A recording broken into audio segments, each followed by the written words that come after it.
In the heart of downtown Chicago, there was a busy office building where people in suits rushed around like ants, glued to their phones and laptops.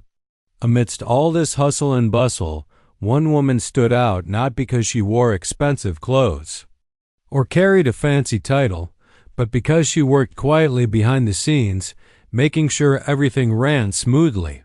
Her name was Evelyn Carter, and she was the janitor. Evelyn wasn't just any janitor. Sure, she cleaned floors, emptied trash bins, and wiped down coffee spills in the break room, but that wasn't all she did. Over the years, she had become the go-to person for fixing things around the office. Whether it was a jammed printer, a flickering light bulb, or even a stubborn door that refused to lock, Evelyn always seemed to have a solution. She didn't do it for recognition. She simply liked helping people and solving problems. And while most employees barely noticed her presence, those who did often whispered among themselves about how dependable she was. One chilly Tuesday afternoon, the atmosphere in the office shifted dramatically. The CEO of the company, a tall man with sharp features and an air of authority, stormed into the break room, visibly fuming. His face was red, his tie slightly loosened, and he was muttering something under his breath. Everyone froze, unsure of what had set him off. It didn't take long to find out. "My car won't start," he snapped, slamming his briefcase onto the table. "I just got back from a meeting with some big investors, and now this happens. Can you believe it? Nothing works around here." "Hey." Small crowd began to gather as coworkers exchanged nervous glances. No one dared to speak up, knowing how short-tempered the boss could be when things didn't go his way. He paced back and forth, ranting about how no one in the office knew how to handle real-world issues. "You guys sit at your desks all day pushing buttons on computers, but none of you can fix anything practical," he said, his voice dripping with sarcasm. Evelyn, who had been sweeping the corner of the room, stopped mid-motion. She hadn't intended to draw attention to herself, but something about the way he spoke struck a nerve. It wasn't just the dismissive tone, it was the assumption that only certain kinds of work mattered. Without thinking too much, she stepped forward, broom still in hand. "Excuse me," she said softly, her voice steady despite the tension in the room. All eyes turned to her, including the CEO's. For a moment, there was silence. "What?" he asked sharply, looking down at her. "I might be able to help," Evelyn replied, meeting his gaze without flinching. The CEO blinked, clearly taken aback. Then a smirk spread across his face. "Oh, really? You think you can fix my car?" There was a hint of mockery in his tone, but Evelyn didn't let it bother her. Instead, she nodded calmly. "I can try." He crossed his arms, studying her for a moment before shrugging. "Fine, go ahead. If you fix it, the car's yours." There was laughter from a few people in the room, assuming it was just another empty promise meant to shut her up. After all, what were the chances that someone like Evelyn, a janitor with no formal training in mechanics, could actually solve such a problem? But Evelyn didn't laugh. She simply nodded again, accepting the challenge. Deep down, she wasn't doing it for the car. She wasn't even sure if she could pull it off. What drove her was something else entirely, the desire to prove that everyone has value regardless of their job title or background. She wanted to show that skills aren't defined by degrees or positions. They're built through experience, curiosity, and determination. As the CEO walked away, shaking his head and muttering something about wasting time, Evelyn felt a mix of nerves and excitement bubbling inside her. She didn't know much about cars beyond basic maintenance tips she'd picked up online and memories of weekends spent in her father's garage. But she remembered enough to know that every machine has logic, and if you approach it patiently, you can usually figure out what's wrong. That evening, after finishing her shift, Evelyn found herself standing beside the sleek black luxury sedan parked outside the building. The sight of it made her feel both intimidated and curious. This wasn't just any car. It was the kind of vehicle that screamed wealth and power. Yet here she was, armed with nothing but a borrowed toolkit and a head full of half-forgotten lessons from her childhood. Taking a deep breath, Evelyn popped open the hood and peered inside. Wires, tubes, and metal parts greeted her, looking far more complicated than anything she'd ever tackled before. But instead of letting doubt creep in, she reminded herself of why she was doing this. Slowly, methodically, she began inspecting each component, checking connections, and searching for clues. Hours passed as Evelyn worked tirelessly under the dim glow of a street lamp. At first, she felt overwhelmed, but bit by bit, pieces of the puzzle started falling into place. When dawn finally broke over the city skyline, Evelyn leaned back, wiping sweat from her brow. She couldn't believe it. She had done it. The car roared to life when she turned the key, its engine purring smoothly. With a satisfied smile, Evelyn closed the hood and leaned against the car, waiting for the CEO to arrive. She knew this moment would change things for better or worse, but she also knew she had proven something important, not just to him, but to herself. The aftermath of the orange sticker fiasco brought a wave of change to the neighborhood, some subtle, some more obvious. For Karen, the experience was like a wake-up call she hadn't known she needed. She had always prided herself on being the guardian of the community's standards, but now she saw how her actions could unintentionally hurt others. It wasn't just about rules and appearances anymore. It was about people. Real people with real lives who didn't need someone breathing down their necks over every little thing. Karen started small. At first, it was simply biting her tongue when she noticed a neighbor's lawn looking a bit shaggy or a car parked in the driveway overnight. Then, she took it a step further by actually apologizing to a few neighbors for past grievances. One evening, she even invited Tom over for coffee, a gesture that surprised him as much as it did her. They sat on her porch, talking about everything except fences and stickers. By the end of the night, they both felt a sense of closure and maybe even a flicker of friendship. Tom, for his part, appreciated Karen's efforts to make amends. He wasn't one to hold grudges, and he recognized that her heart had been in the right place, even if her methods had been wildly off. Over time, their relationship shifted from strained acquaintances to something closer to mutual respect. When Tom finally finished his renovations, Karen was among the first to compliment him on the work. "Looks great," she said sincerely, adding with a wry smile, "And don't worry, I won't touch a thing." As word spread about what had happened, the story became a kind of legend in the neighborhood. At block parties and HOA meetings, people would joke about the infamous sticker incident whenever Karen got too carried away with her opinions. Instead of getting defensive, Karen laughed along with them. She knew the teasing came from a place of affection rather than malice. In fact, she found herself enjoying the lighter atmosphere. The neighborhood felt less like a competition and more like a community. Even the county inspector, Mr. Allen, couldn't resist bringing it up during subsequent visits. "You two are keeping things drama-free these days, right?" he'd say, with a grin. Both Tom and Karen would nod, sharing a knowing look. That shared experience had bonded them in an odd way, not as friends exactly, but as people who had weathered a storm together and come out stronger on the other side. For Karen, the biggest change was internal.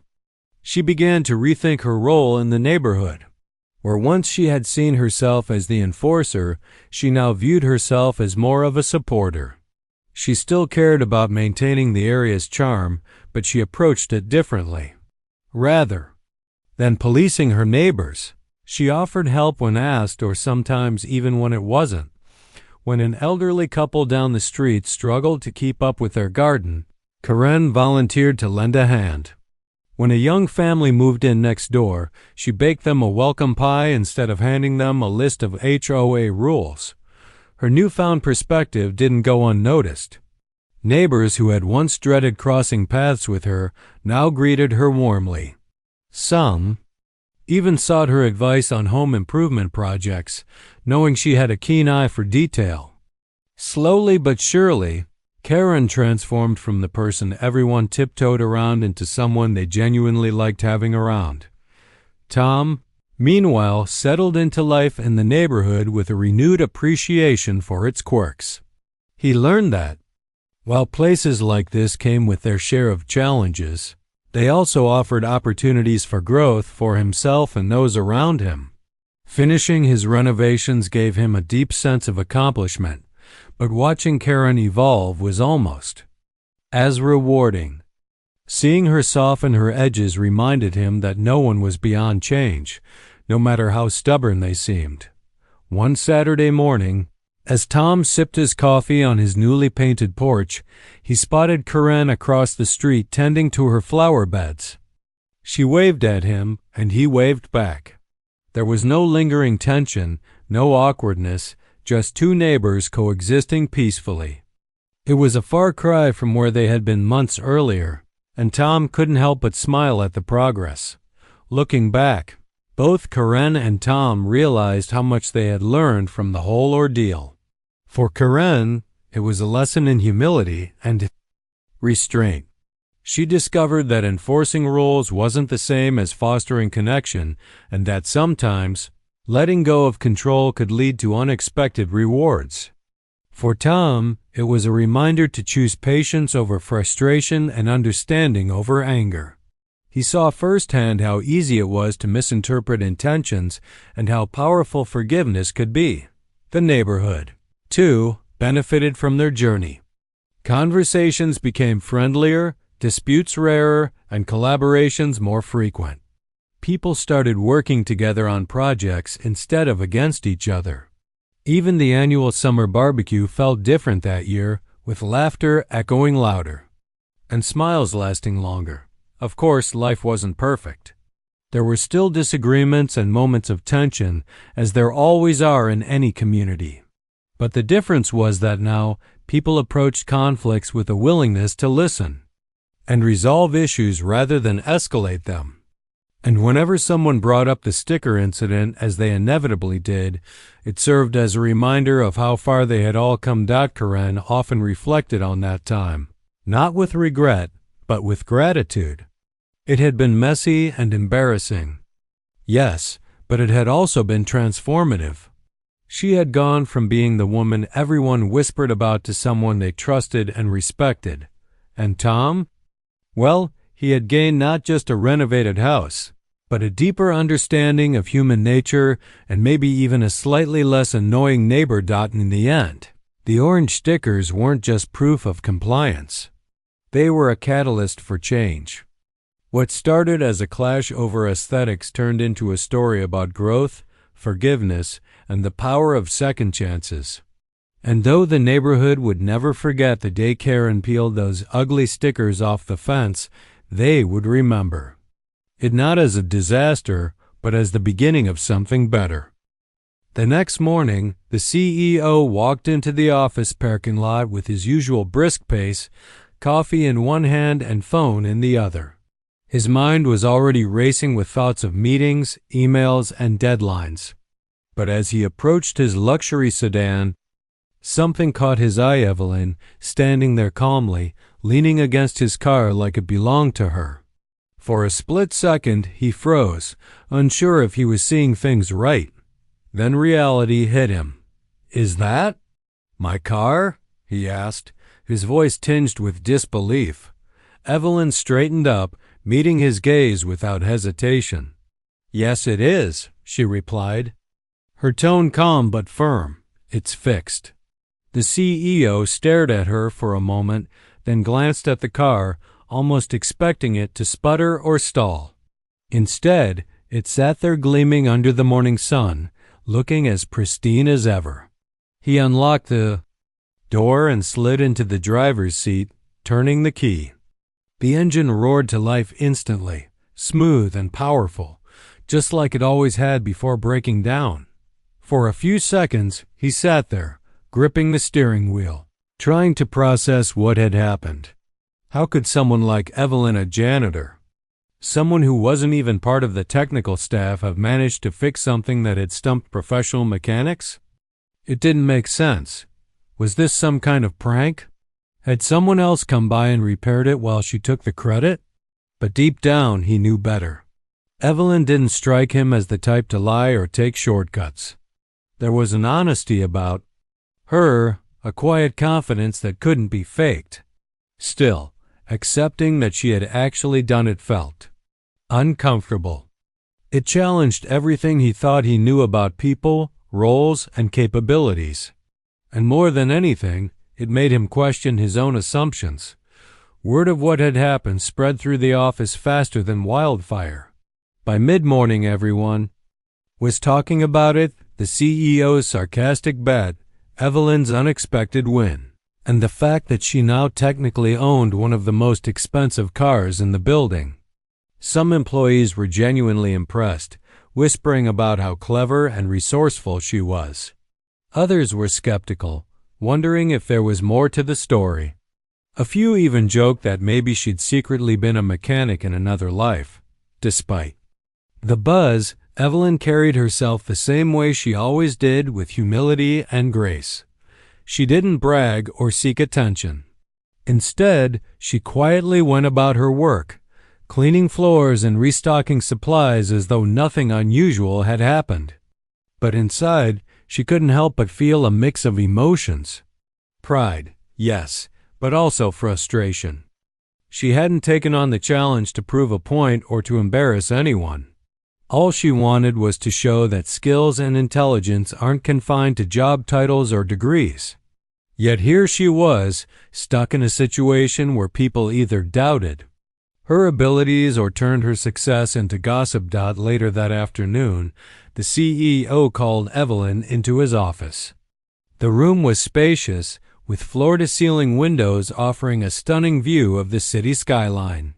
He gestured for her to sit across from him, though his expression remained unreadable. For a moment, neither of them spoke. The silence stretched out, heavy and awkward. Finally, he broke it. "So, you really fixed the car," he said, his tone cautious, almost hesitant. "Yes," Evelyn replied simply, meeting his eyes. "I did." He leaned back in his chair, tapping his fingers on the desk. "How? I mean, no offense, but fixing a high-end vehicle isn't exactly something most people can do, especially not." He trailed off, clearly realizing he was treading dangerous ground. "Especially not someone like me?" Evelyn finished for him, her voice steady but pointed.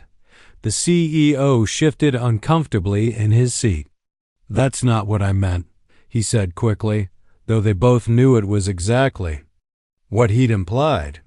After a pause, he added, "Look, I'm not saying you didn't do a great job. You obviously did. But, well, let's be honest.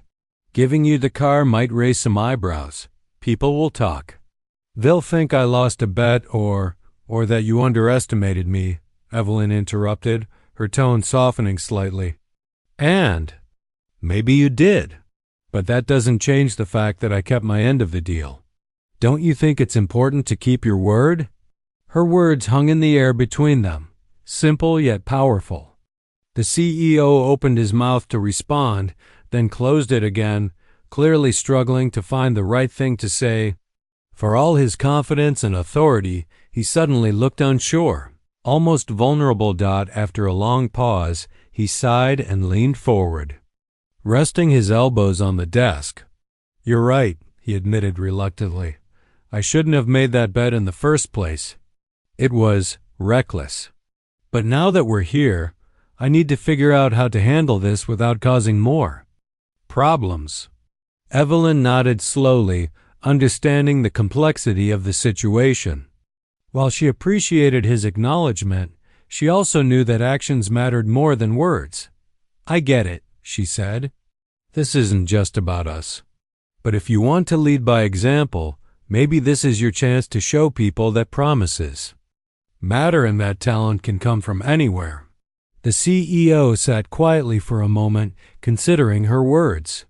Then, with a resigned nod, he stood up and extended his hand. "All right," he said. "We'll figure it out fairly."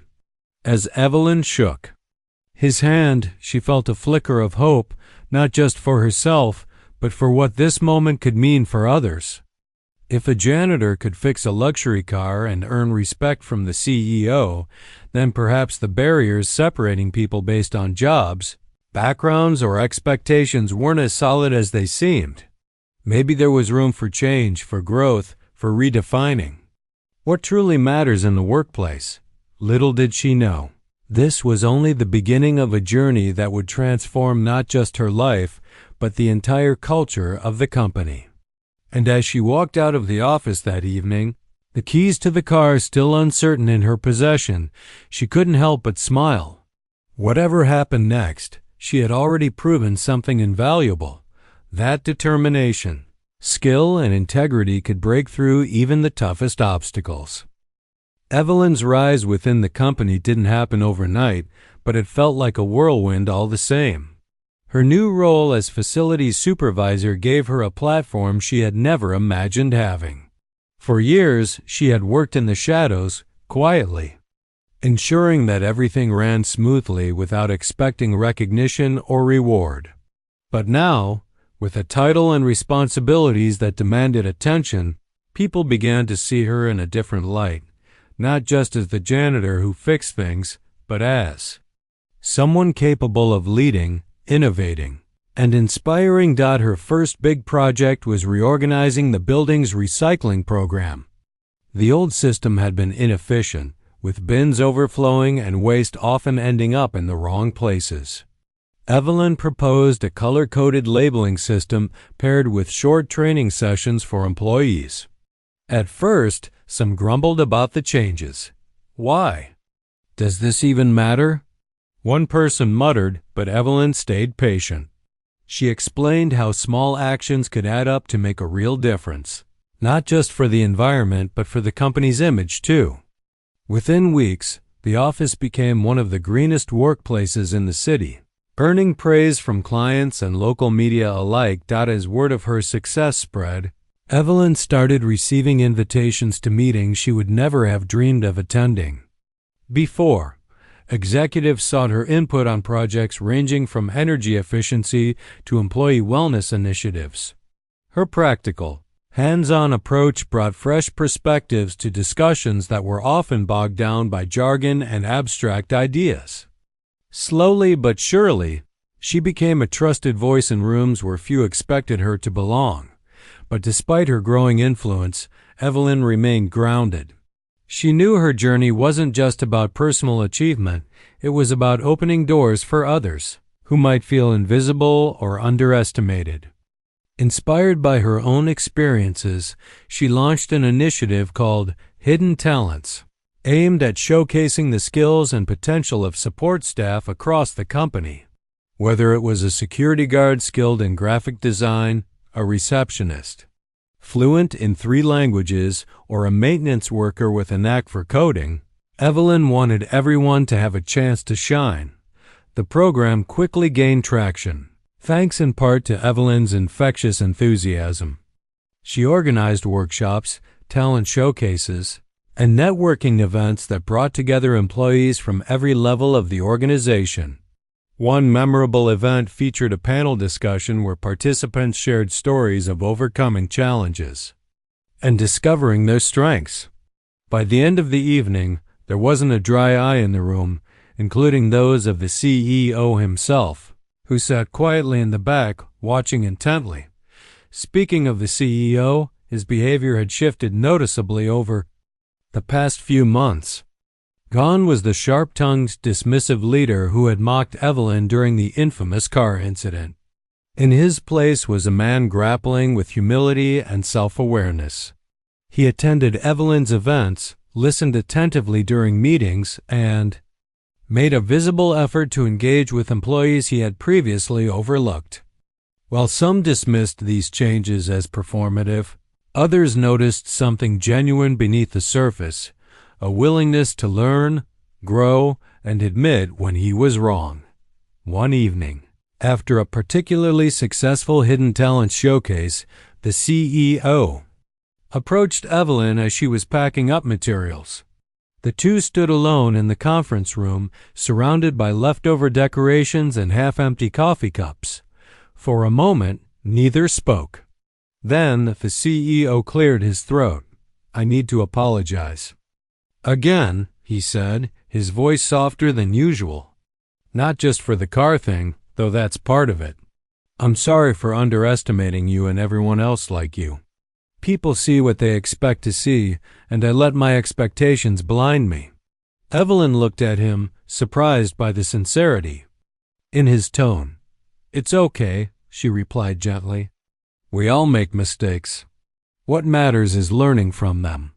He nodded, seeming to chew on her words. After a pause, he continued, "I've been thinking about the car, about keeping promises. You've proven yourself time and again, not just with your work, but with the way you carry yourself. And, honestly, watching you lead has taught me more about integrity than anything else." Evelyn tilted her head slightly, unsure where this was heading. "Okay," she said slowly, prompting him to go on. "I want to do right by you," he said firmly. "Tomorrow morning we're transferring ownership of the car officially. No strings attached. It's yours." For a moment, Evelyn didn't respond. She hadn't expected this, hadn't even thought much about the car since taking on her new role. To her, it had always symbolized something bigger than material wealth: resilience, fairness, and the power of proving doubters wrong. But hearing him say those words now, seeing the earnestness in his eyes, she couldn't deny that it meant something. "Thank you," she said finally, her voice steady but warm. "That means a lot, not because of the car itself, but because it shows growth for both of us." The next morning, the transfer was completed quietly, without fanfare. The CEO handed Evelyn the keys personally, along with a handwritten note expressing his gratitude and respect. As she accepted them, she felt a sense of closure, not just for herself, but for the countless others who might look at her story and realize their own worth. With the car issue resolved, Evelyn turned her focus back to her mission. She partnered with the CEO to create a scholarship fund aimed at supporting underprivileged students pursuing careers in STEM fields. Together, they hosted fundraisers, reached out to community organizations, and shared their vision with anyone who would listen. The response was overwhelming, with donations pouring in from employees, clients, and even competitors inspired by the cause. Through it all, Evelyn remained humble, deflecting praise and focusing instead on the impact they were making. She knew that true change didn't come from grand gestures or flashy headlines. It came from consistent effort, empathy, and a belief in the potential of others. And as she drove home one evening in her newly acquired luxury sedan, she smiled to herself, knowing that her journey was far from over. This wasn't just her victory. It was a reminder that no matter where you start, greatness can find you, if you stay true to yourself and refuse to let anyone dim your light. The months that followed Evelyn's promotion and the resolution of the car incident brought a wave of transformation not just for her, but for the entire company. What had started as a simple challenge between a janitor and a CEO had evolved into something much bigger, a movement toward recognizing hidden talents, fostering inclusivity, and redefining success on terms that went beyond job titles or degrees.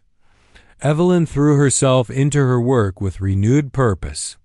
Her role as facilities supervisor gave her a unique vantage point to observe how the office operated and where improvements could be made.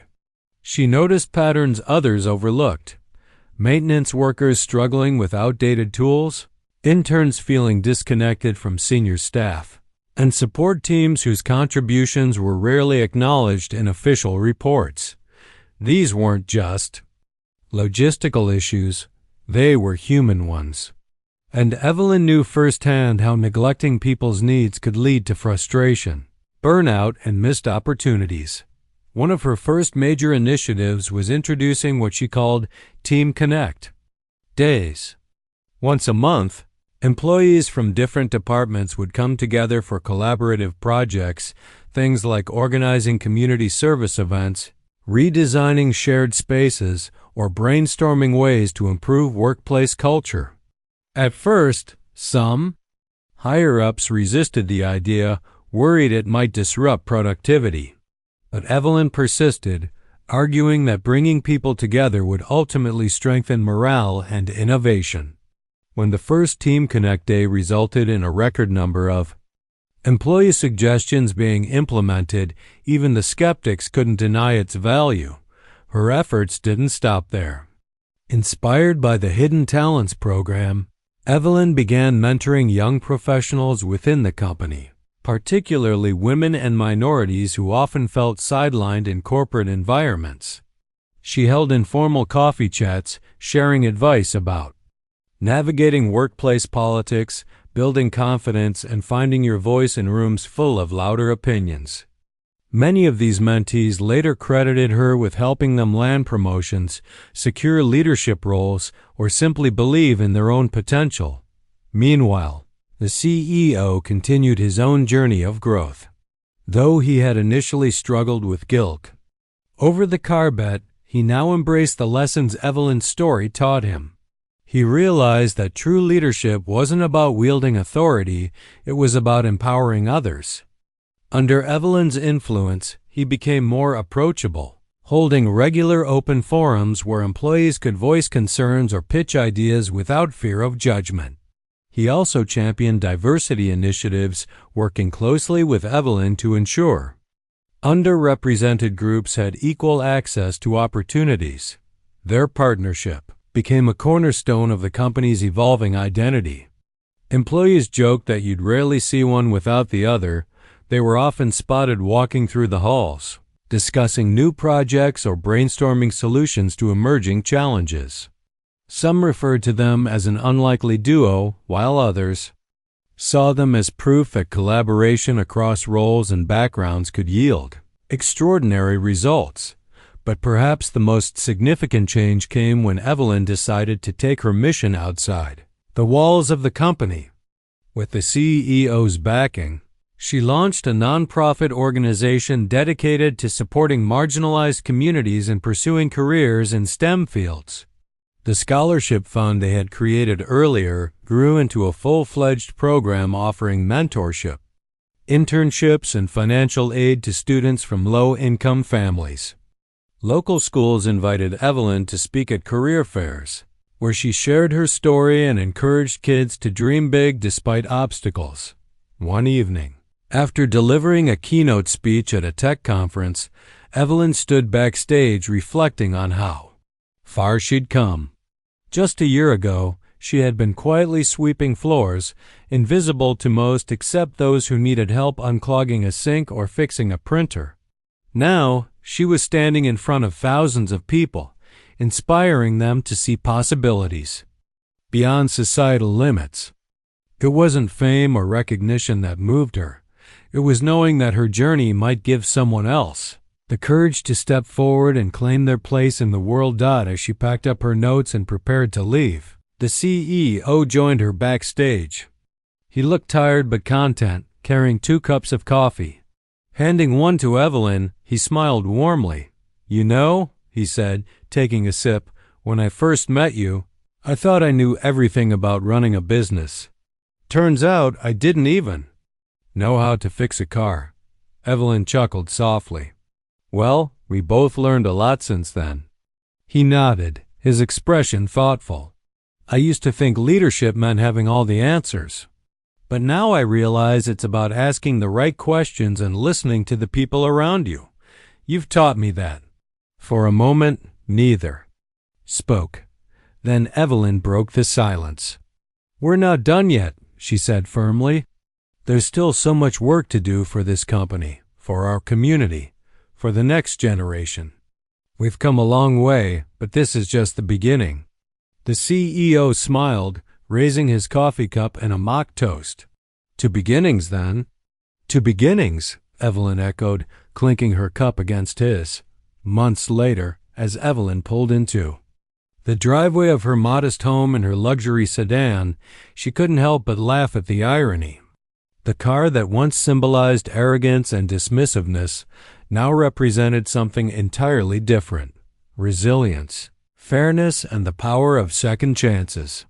It reminded her daily that life has a funny way of turning things around if you stay true to yourself. Inside the house, photos lined the wall, snapshots of her family, friends, and colleagues, each telling a piece of her story.